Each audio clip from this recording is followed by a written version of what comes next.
네, 여러분 반갑습니다. 오늘 말씀의 배경을 먼저 설명을 드리자면 하나님께서 이사야 선지자를 통해서 유대 백성들에게 이 말씀을 주셨습니다. 그 내용은 앞으로 100년 정도가 지나고 나면 유대 나라 사람들이 우상 숭배로 인하여 하나님으로부터 심판을 받게 될 것이라는 내용이었습니다. 그리고 그러한 우상 숭배의 죄악으로 말미암아 그 죄값을 갚기 위하여 유대 백성들이 바벨론으로 끌려가 70여 년간 포로 생활을 하게 될 것이라는 것이었습니다. 이것은 하나님께서 예언하신 것으로서 유대 백성에게는 피할 수 없는 숙명과 같은 것이었습니다. 이사야 선지자는 앞으로 100년 후에 일어날 일에 대해서 이야기하고 있는 것입니다. 하나님께서 계시를 통해서 그에게 말씀을 해주고 계시는 것입니다. 이스라엘 백성들이 우상 숭배로 타락하게 될 것을 하나님께서 보여주셨고, 그리고 그 타락의 죄값으로 인해 바벨론으로 끌려가서 포로 생활을 하게 될 것이라는 것을 보여주셨습니다. 그리고 70여 년간의 바벨론에서 포로 생활이 마치고 나면 고레스라는 왕을 하나님께서 일으키셔서 그 왕으로 하여금 철통 같은 바벨론을 정복하고 페르시아를 건설한 다음에 이스라엘 백성들을 다시금 자신들의 땅으로 돌아가게 하는 일이 일어날 것임을 보여주셨습니다. 이사야 44장 28절에 보면 놀라운 이름이 나오고 있습니다. 고레스에 대하여 이르기를 나의 목자라, 그가 나의 모든 기쁨을 성취하리라. 이때에는 고레스라는 존재에 대해서 아무도 모르던 때입니다. 왜냐하면 고레스는 이 당시에 아직 태어나기도 전이었기 때문입니다. 그런데 이미 150년 전에 하나님께서 고레스라는 이름을 언급하시면서 이야기하고 있는 것입니다. 45장 1절에서도 고레스의 이름이 언급되고 있습니다. 여호와께서 그의 기름 부음 받은 고레스에게 이같이 말씀하시되 내가 그의 오른손을 붙들고 그 앞에 열국을 항복하게 하며. 여기서 언급하고 있는 고레스 왕이 바로 훗날 메데 바사를 일으킨 왕이 되는 것입니다. 페르시아를 건국한 그 왕, 그 고레스를 말하는 것입니다. 하나님께서는 이와 같이 먼 훗날을 이미 아시고 이사야에게 말씀을 해주신 것입니다. 그리고 역사적으로 봤을 때 실제로 고레스 왕은 바벨론을 정복했고 새로운 국가를 건설하였습니다. 그리고 그동안 바벨론에서 포로 생활을 하였던 이스라엘 백성들에게 원하는 사람들은 누구든지 고국으로 돌아가 예루살렘 성전을 다시 건축하고 성을 쌓으라고 명령을 하였습니다. 구약 성경인 에스라서나 느헤미야서를 보게 되면 그 사건들이 실제로 일어났다는 것을 저희들이 볼 수 있습니다. 하나님께서는 이러한 일들이 일어날 것을 확실하게 아셨습니다. 아니, 이것들은 하나님께서 계획하신 일들이고 일어나도록 만드신 일들인 것입니다. 그렇기 때문에 하나님께서는 그 모든 것을 아시고 미리 이사야를 통해 예언을 하시면서 이스라엘 백성들에게 도와주실 것을 약속하는 오늘 본문의 말씀인 41장 10절의 말씀을 하신 것입니다.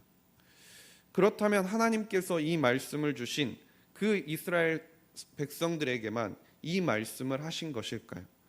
지금 현재 이 시간에 이 시대를 살아가고 있는 우리들과는 이것이 전혀 무관한 말이 되는 것일까요? 그렇지 않습니다. 하나님께서는 지금 오늘 이 순간을 살아가고 있는 우리에게도 동일하게 하나님께서 말씀하여 주고 계시는 것입니다. 8절에서 보면 하나님께서는 세 가지 다른 호칭을 부르고 계신 것을 볼 수 있습니다. 나의 종 이스라엘아, 내가 택한 야곱아, 그리고 나의 벗 아브라함의 자손아라고 부르고 계십니다. 구약 시대에 하나님께서 나의 종이라고 불렀던 사람들은 하나님께 특별한 사람들이었습니다. 하나님의 종으로서 쓰임 받았던 사람들에게 하나님께서 붙여주신 호칭이었던 것입니다. 하나님을 따르면서 경건한 삶을 살았던 사람들에게 하나님께서 주어진 호칭이자 하나님께서 불러주시는, 하나님께 들을 수 있는 명예로운 호칭이었습니다. 그런데 그 호칭을 하나님께서 이스라엘 자손들에게 붙여주신 것입니다. 결국 하나님께서는 그들은 나의 것이기 때문에, 나의 종이기 때문에 하나님께서 너희들을 반드시 구원하겠다고 하나님께서 이스라엘 백성에게 강한 약속을 하여 주신 것입니다. 그리고 내가 택한 야곱아라는 말씀을 통해서 하나님이 이스라엘 백성들을 직접 선택하셨다는 것을 말씀해 주고 계십니다.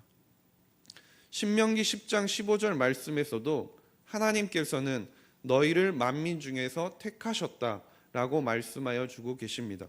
그리고 그것은 어떤 조건적인 전제가 있는 것이 아니었습니다. 이스라엘 백성들이 어떠한 일을 잘하였기 때문에 하나님께서 선택하여 주신 것이 아니라 그들이 아무것도 한 것이 없음에도 불구하고 하나님께서 그들을 선택하시고 그 선택하심을 기뻐하셨다는 것입니다. 그리고 하나님께서 부르신 마지막 호칭은 나의 벗 아브라함의 자손아라고 부르신 것입니다. 나의 벗이라고 하는 것은 가장 신뢰하고 가장 사랑하는 대상을 나타내는 것입니다. 하나님께서 가장 사랑하는 자라고 부르시는 것입니다. 그것은 하나님께 사랑의 대상이 된다는 것입니다. 이 세 호칭을 통해서 하나님께서 이스라엘 백성들을 얼마나 사랑하시고 관심을 갖고 계시는지 보여주고 있는 것입니다. 하나님께서는 무조건적으로 이스라엘 백성들을 사랑하시고 선택하여 주셨다는 것입니다. 그리고 이 약속을 이어주는 것이 바로 신약 성경을 통해서 우리에게 주어지고 있습니다. 그것은 우리를 믿음의 조상 아브라함의 자손 또는 예수 그리스도의 종이라고 일컬어 주고 계시는 것입니다. 그리고 하나님께서는 우리를 만세 전부터 택하여 주셨다고 이야기하고 계십니다. 그렇기 때문에 구약 시대에 하나님께서 유대 사람들에게 주셨던 그 약속이 지금 우리에게도 동일하게 적용이 된다는 것입니다. 구약의 여호와 하나님께서 유대 백성들을 향해서 내가 너와 함께 하신다고 약속을 하여 주셨는데, 신약 시대에 우리를 위해 세상에 오신 예수 그리스도께서도 똑같은 약속을 하여 주셨습니다. 마태복음 28장 20절 말씀을 통해서 볼 수 있는데요. 볼지어다 내가 세상 끝날까지 너희와 항상 함께 있으리라. 그렇기 때문에 오늘 본문의 말씀에서 나오는 하나님의 그 약속이 지금 이 시간 우리에게도 하나님께서 주시는 약속의 말씀이자 위로의 말씀이 된다는 것입니다. 그 하나님께서 9절의 말씀을 통해서 유대 백성들에게 말씀하여 주고 계신 것이 있습니다.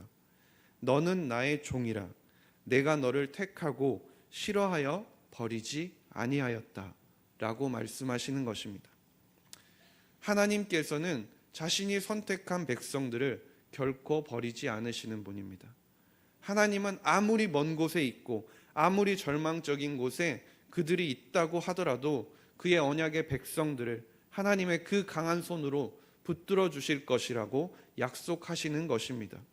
하나님께서는 앞으로 100년 후에 그들이 우상 숭배를 통해서 타락하여 바벨론으로 잡혀가게 될 것이지만 하나님께서 그들을 바벨론의 손에 넘겨 혹독한 고난의 웅덩이에 그냥 던져버리신 것이 아니라 그들을 하나님의 백성으로서 하나님의 손에서 버리시기 위함이 아니라 그 시간 또한 하나님께서 하나님의 백성들을 연단하시기 위한 시간으로 사용하시겠다는 것입니다.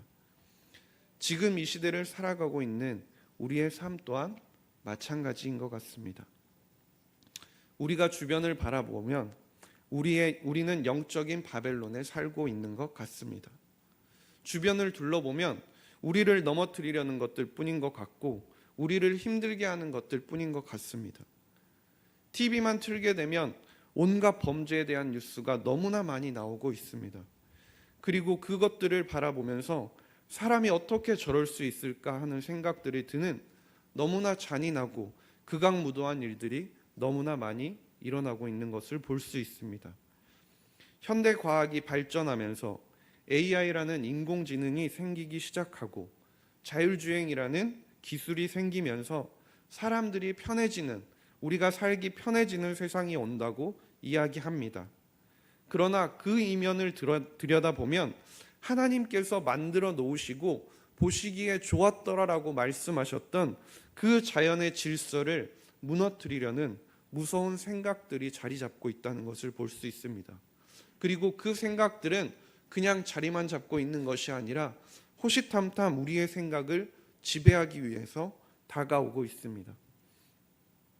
요즘 한창 이야기가 되고 있는, 그리고 20만이 넘는 기독교인들이 서명을 통해서 막으려고 했던, 어제 벌어졌던 퀴어 축제, 동성애를 옹호하는 사람들이 자신들끼리 모여서 평등을 주장하는 것입니다. 이러한 것들을 통해서 우리는 끊임없이 하나님께서 만들어 놓으신 질서를 무너뜨리려고 하는 사람들의 공격을 받게 되는 것입니다. 그들은 평등이라는 단어를 가지고 모든 일에 대해서 자신들을 방어합니다. 자신들에게 오는 작은 핍박과 공격에도 그 공격이 오면 역으로 평등이라는 단어를 내세우면서 공격을 하고 있습니다. 그러면서 자신들이 외치는 것은 정당한 것이고, 자신들이 외치는 것은 평등을 위한 것이고, 역으로 자신들을 공격하는 것은 평등의 원칙에 위배된다고 방어막을 치고 있는 것입니다. 이렇듯 수많은 악한 것들이 우리를 세상으로 끌어당기려고 하고 있고, 하나님이 정하여 주시고 기뻐하시는 삶과 생각들을 하면서 살아가는 우리의 삶을 이상하고 평등하지 못하다고 여기게 만들면서 끊임없이 자신들처럼 살기 원하고, 자신들처럼 말하기 원하고, 자신들처럼 생각하게 만들려고 하는 것입니다. 즉, 우리가 지금 살고 있는 이 세상 자체가 영적인 바벨론이라고 우리가 생각할 수 있는 것입니다. 그렇지만 이러한 삶을 우리가 돌아보았을 때 하나님께서 우리를 세상 가운데 버려두신 것이라고 생각하면 안 되는 것입니다. 하나님께서 우리를 이 땅 가운데 살게 하신 것은 우리를 연단시키기 위함이고, 하나님께서 우리를 통하여 하나님께서 살아계시고 역사하심을 드러내기 위함이기 때문입니다. 이스라엘 백성들을 바벨론의 포로기 가운데 있었던 것은 고난이라는 용광로 가운데 그들을 집어넣으심으로 인하여서 그들을 새롭게 하시고 강하게 단련시키시고, 그것으로 그들을 다시 한번 거룩한 하나님의 백성으로 만드시기 위함이었습니다. 우상 숭배를 통하여 하나님을 떠나서 타락한 백성들을 하나님께서 구원하시기 위해, 그리고 다시 하나님의 백성으로 살아가게 만드시기 위해서 바벨론 가운데 하나님께서 밀어 넣으신 것입니다. 그리고 하나님께서는 우리의 삶을 통해서도 우리를 하나님의 백성으로, 하나님의 삶을 살아가는, 하나님의 모습을 나타내는 그 삶을 살게 하기 위하여 훈련시키기 원하시는 것입니다. 하나님께서는 지금 우리가 살아가고 있는 세상 가운데 우리가 휘둘리고 휘청거리면서 넘어져 버려 결국 그들에게 물들어 끝나버리는 삶을 살아가도록 두는 것이 아니라는 것입니다. 이러한 세상 가운데서도 하나님의 백성으로서 연단되어져서 우리의 삶을 통해서 하나님께서 살아계시고 역사하심을 보여주길 원하시는 것입니다. 우리가 왜 그렇게 생각을 할 수 있을까요?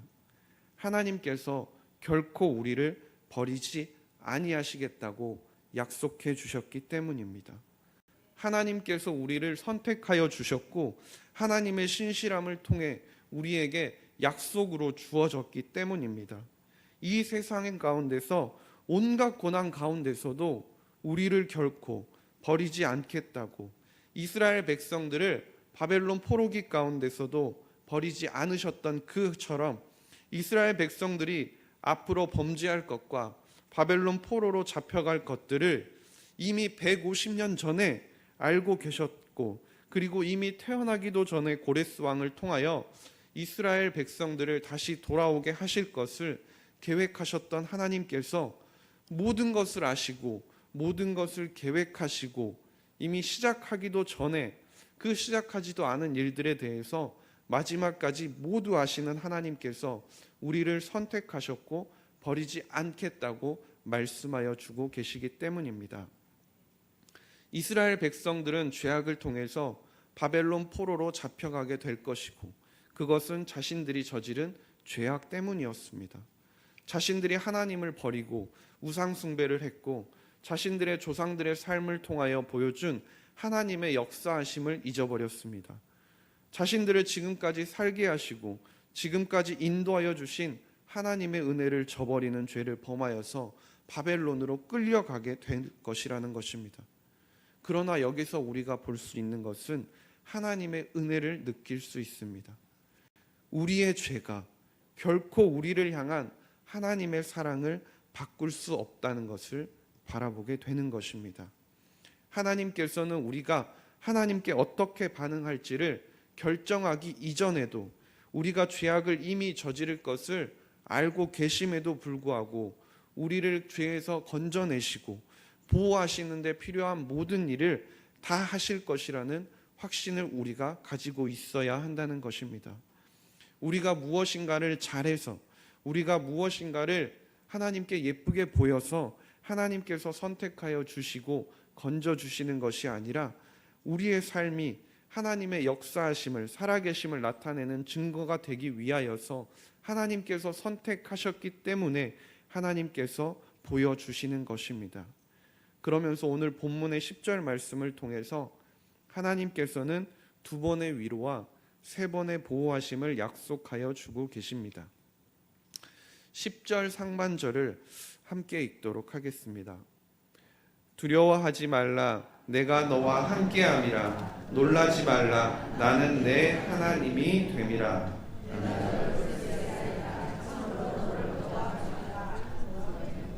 네, 고난이 다가오는 삶 가운데서, 그리고 그러한 상황 가운데서 우리가 그 고난을 극복해내지 못한다면 어떻게 될까요?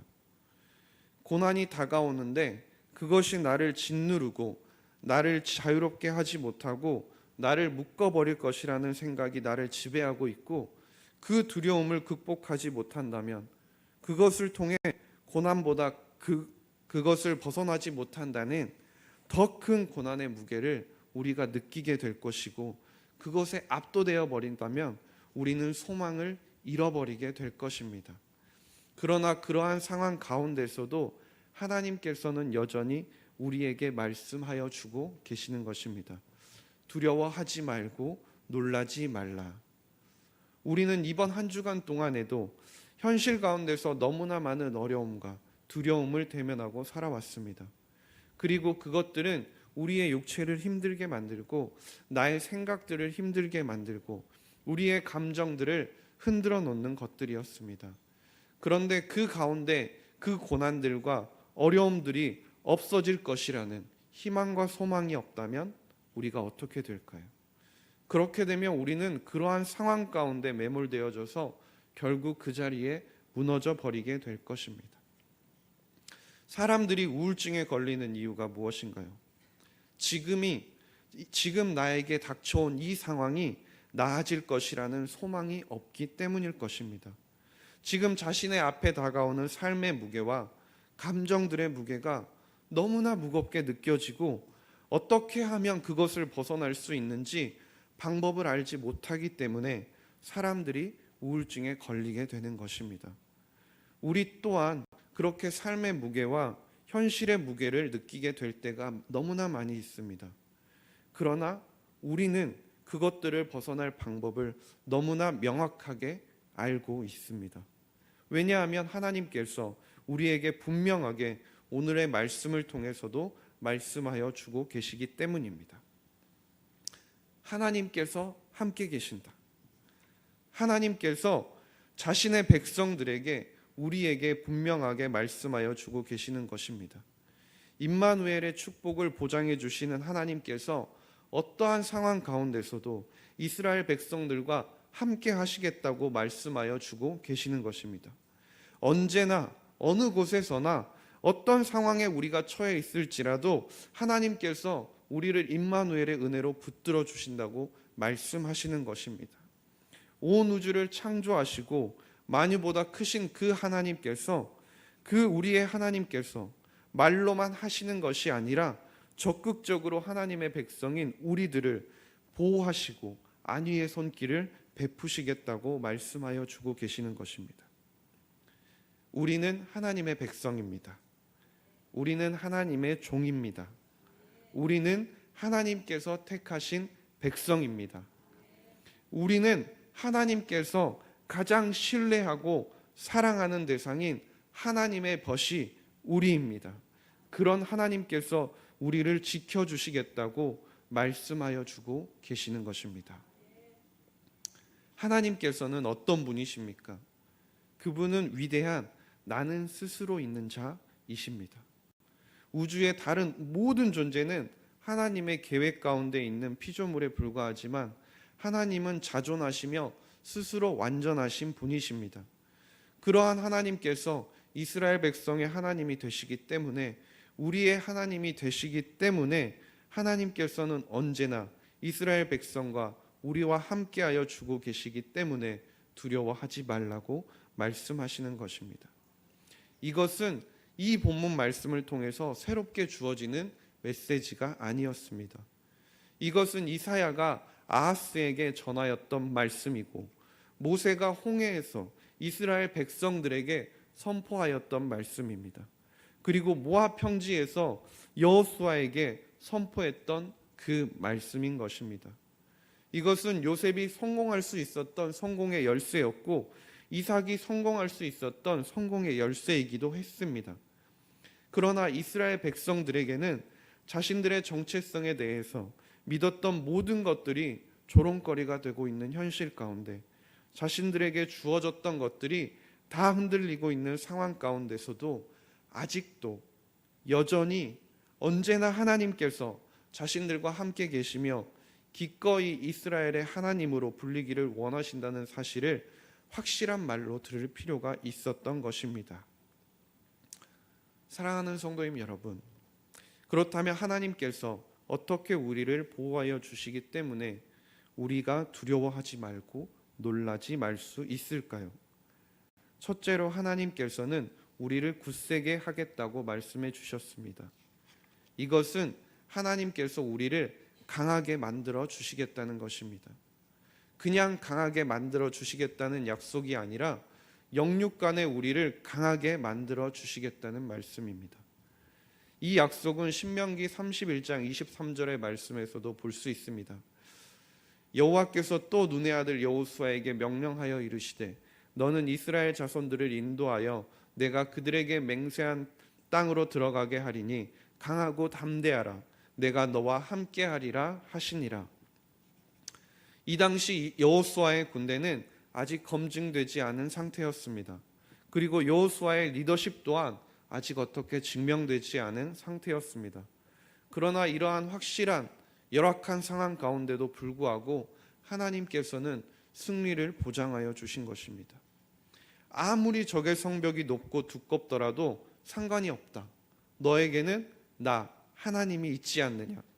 아무리 족속이 홈의 이점을 누리고 있다고 할지라도 두려워하지 말고 걱정하지 말라. 온 우주의 왕인 하나님께서 너의 편이지 않느냐. 적들에게 전차와 각종 강력한 무기와 훨씬 많은 전쟁 경험이 있더라도 걱정하지 말라. 적들이 강해도 아무리 강한 적들이 너 눈앞에 있더라도 걱정하지 말아라. 왜냐하면 내가 그들보다 훨씬 강하기 때문이다. 내가 너를 떠나지도 버리지도 아니하며 강하게 만들어줄 것이기 때문이다 라고 하나님께서 말씀하여 주신 것입니다. 두 번째로 하나님께서 참으로 우리를 도와주신다고 말씀하셨습니다. 하나님께서 우리를 도와주신다는 것입니다. 하나님께서 우리에게 물심양면으로 모든 것을 도와주신다는 약속을 하신 것입니다. 궁핍한 우리를 도와주시며 우리의 모든 필요를 채워주신다고 말씀하시는 것입니다. 하나님께서 어떻게 우리의 모든 필요를 채워주시는 분이신가요? 그것은 하나님께서 우리의 모든 필요를 다 알고 계시기 때문입니다. 그리고 우리의 모든 필요를 채워주실 수 있는 유일한 분이시기 때문입니다. 하나님은 결코 흔들리지 아니하시는 분이십니다. 하나님께서는 언제나 우리를 도와주실 준비를 다 마치시고 기다리고 계시는 것입니다. 그러나 하나님께 문제가 있는 것이 아니라 우리에게 문제가 있는 것입니다. 하나님이 도와주시겠다고, 다 주시겠다고 말씀하셨음에도 불구하고 우리의 믿음이 약한 것이 문제라는 것입니다. 우리가 하나님께서 도와주시겠다는 그 약속을 어린아이처럼 믿어야 하는데 어른처럼 믿을 때가 많다는 것입니다. 그렇기 때문에 하나님의 말씀의 능력을 우리가 체험하지 못할 때가 많다는 것입니다. 믿음이라는 것은 어떻게 보면 굉장히 강한 것 같지만 흔들리기도 쉽상입니다. 좋을 때는 좋은데 상황이 바뀌면 마구 흔들리기도 하는 것입니다. 그렇기 때문에 우리는 우리 자신이 가지고 있는 믿음을 가지고 결코 교만해서는 안 된다는 것입니다. 하나님을 우리가 믿는 그 믿음조차도 내 힘으로 믿어지는 것이 아니라 하나님의 은혜로 믿게 되기 때문입니다. 우리의 믿음을 이 시간 다시 한 번 더 점검해 볼 수 있었으면 좋겠습니다. 하나님께서 함께 하신다고 말씀해 주셨습니다. 하나님께서 강하게 하시겠다고 말씀해 주셨습니다. 우리의 모든 필요를 아시는 하나님께서 우리의 모든 필요를 채워주시겠다고 말씀하셨습니다. 어린아이처럼 우리가 그 말씀을 믿으면 하나님의 힘이 내게 주어지고 하나님께서 함께 하시는 능력이 우리의 삶을 통해서 나타나게 될 것입니다. 하나님께서 우리의 필요를 모두 아시기 때문에 우리의 삶을 통해 우리의 필요를 채워주시는 그분의 역사를 우리가 경험하게 될 것입니다. 세 번째로 참으로 의로운 손으로 우리를 붙들어 주신다고 말씀하셨습니다. 성경에서 오른손은 축복을 베풀 때 사용하는 손이었습니다. 그 오른손은 축복의 힘이자 통로이고 은총이 시현되는 통로로 사용되었습니다. 출애굽기 15장 6절에 보면 주의 오른손이 권능으로 영광을 나타내시며 주의 오른손이 원수를 부수시나이다 라고 말씀하고 있습니다. 즉 하나님의 오른손은 하나님의 전능하심을 나타내며 그분의 능력과 권능이 현재 가운데 지금 이 시간 가운데 역사하심을 나타내는 상징으로 사용이 된 것이라는 것입니다. 그 하나님의 권능의 손으로 우리를 붙들어주고 계시다는 것입니다. 어떠한 어려움이 우리에게 다가오더라도 전능하신 하나님의 손이 이스라엘 백성들을 우리를 붙들어주고 계시다고 말씀하여 주시는 것입니다. 하나님께서는 굳세게 하셨을 뿐만 아니라 도와주셨고 굳세게 하시고 도와주셨을 뿐만 아니라 또한 붙들어 주신다고 약속을 하여 주고 계십니다. 하나님의 의로운 오른손이라는 것은 하나님께서 항상 붙들고 계시기 때문에 우리가 항상 승리할 것이다, 어떠한 상황에서도 우리가 이길 것이다 라는 단순한 승리의 약속이 아닙니다. 하나님께서는 윤리적인 행위 이상으로 그 모든 상황에서 옳은 행동을 하신다는 것입니다. 그것은 하나님의 큰 능력의 오른손이 고난받고 있는 하나님의 백성들을 위해 옳은 일을 할 것이고 그들을 구원할 것이라는 약속입니다. 그 하나님의 오른손이 오늘도 우리를 붙들고 계시고 우리를 승리케 하여 주시는 것이 아니라 우리를 위하여 옳은 일을 행하시고 우리를 죄악 가운데서 세상 가운데서 구원하셔서 하나님의 백성으로 살게 하실 것이라는 굳건한 약속을 우리는 붙들고 나아가야 하는 것입니다. 하나님께서는 히브리서 기자를 통해서도 다시 한번 우리에게 약속을 하여 주고 계십니다. 히브리서 15장 13장 5절에서 6절을 함께 읽겠습니다. 늘 사랑하지 않고 내가 결코 너희를 버리지 아니하고 너희를 떠나지 아니하리라 하셨느니라. 그러므로 6절까지 함께 읽겠습니다. 그러므로 우리가 담대히 말하되 주는 나를 돕는 이시니 내가 무서워하지 아니하겠노라. 사람이 내게 어찌하리요 하노라. 아멘. 마지막 말을 보면 사람이 내게 어찌하지 못한다고 말씀하고 있습니다. 그런데 우리가 현실을 바라보면 수많은 사람들이 우리를 속이고 우리에게 상처를 주고 우리를 협박하며 우리를 힘들게 만들고 있는 것을 볼 수 있습니다. 그러나 말씀을 보면 하나님께서 우리를 결코 버리지 아니하시고 우리를 떠나지 않겠다고 말씀하시는 것입니다. 아무리 세상이 우리를 힘들게 할지라도, 재정적인 압박이 우리의 삶 가운데서 나를 힘들게 하여도 하나님께서 도우실 것이라는 것입니다. 건강이 이상이 생겨서 매일의 건강을 걱정하면서 이런저런 고민이 생기더라도 우리를 지으신 분이 우리 곁에 계시다는 것을 우리가 기억해야 합니다.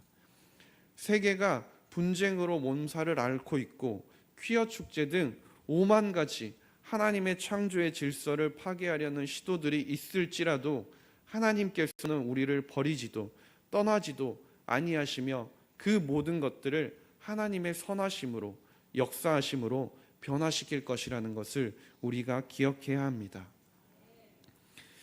지금으로부터 약 10년 전 요한복음 3장 16절의 기적이라고 불리우는 팀 티보우라는 운동선수가 있었습니다. 그 당시 미식축구 선수로서 역전승의 귀재라고 불리우던 팀 티보우는 왕 앞에 무릎 꿇는 듯한 자세의 티보우식 기도를 뜻하는 티보잉의 열풍을 불러일으켰고, 그 열풍은 미국을 넘어서 지구촌을 강타하였습니다. 티보우는 대학 시절 스포츠 선교사란 별명을 가지고 있었습니다. 그것은 그가 경기에 임할 때마다 화면에 보이시는 것처럼 요한복음 3장 16절을 의미하는 아이패치를 눈 밑에 붙이고 있었기 때문입니다. 대학팀에서 두각을 나타낸 그는 2010년 프로팀에 입단을 하게 되는데, 프로팀에서는 저 눈 밑에 검은색 아이패치를 붙이지 못하게 하는 규정이 있었습니다. 그리고 2010년 10월 23일 마이애미 돌핀스와의 원정 경기에서 그는 경기 막판 극적인 터치다운으로 팀의 역전승을 안기게 되었고, 그때 티보우는 보시는 것처럼 무릎을 꿇고 승리의 영광을 하나님께 돌렸습니다.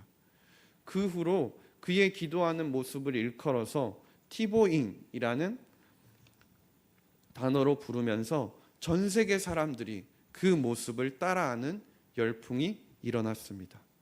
그리고 2012년 1월 8일 결승전으로 가는 문턱에서 만난 경기에서, 강팀과의 경기에서 티보우는 전문가들이 가장 약하다고 지적했던 패싱으로 터치다운을 성공시켜서 팀을 역전승을 이루게 되었습니다.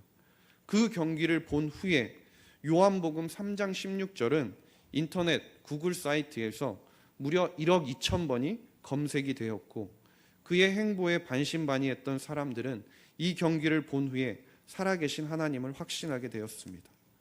그의 모습 덕분에 티보잉이라는 단어는 미국의 영어 사전에도 등재가 되었습니다. 그는 필리핀 선교사 부부의 아들로 태어났고 어려서부터 철저한 신앙교육을 받으며 자랐습니다. 그리고 하나님을 의지하며 살아가는 그의 모습을 통해서 하나님께서는 그가 잘하는 그의 강점이 아니라 약점을 통해서 하나님께서 역사하고 계심을 드러내었습니다. 하나님께서는 연약한 우리를, 열등감을 가진 우리를, 그러나 겸손한 사람을 택하셔서 하나님의 큰일을 이루신다는 것을 보여주는 것입니다. 티보우가 그렇게 할 수 있었던 이유가 어디 있을까요? 하나님께서 함께하여 주시고, 하나님께서 굳세게 하여 주시고, 하나님께서 도와주시고, 하나님께서 붙들어 주셨기 때문에 가능한 것이었습니다. 하나님께서는 오늘도 우리를 위하여 일하고 계십니다. 오늘도 우리를 위하여 싸우고 계십니다. 우리의 건강과 가족, 믿음과 회복을 위해서 싸우고 계십니다. 인생의 상황들이 우리에게 등을 돌리고 있고 누군가 우리를 깔아뭉개고 있을지라도, 그렇지 않아도 힘든 우리의 삶을 여러 가지 상황들이 더 힘들게 만들고 있을지라도 하나님께서는 여전히 우리와 함께 싸워주고 계시다는 것입니다. 하나님께서는 지금 이 시간에도 우리에게 말씀하여 주고 계십니다. 내가 너를 도우리라. 그 하나님의 약속을 붙들고 우리의 삶 가운데서 하나님의 위로하심을 믿고 의지하며 그분의 영광을 나타낼 수 있기를 간절히 소망합니다. 그리하여서 우리의 매일매일의 삶 가운데서 나는 소중한 사람입니다. 나는 존귀한 사람입니다. 예수 안에서 나는 하나님의 사람입니다. 하나님이 함께 하시니 나는 할 수 있습니다. 라는 고백을 할 수 있는 저와 성도님 여러분들이 될 수 있기를 간절히 소망합니다. 기도하시겠습니다.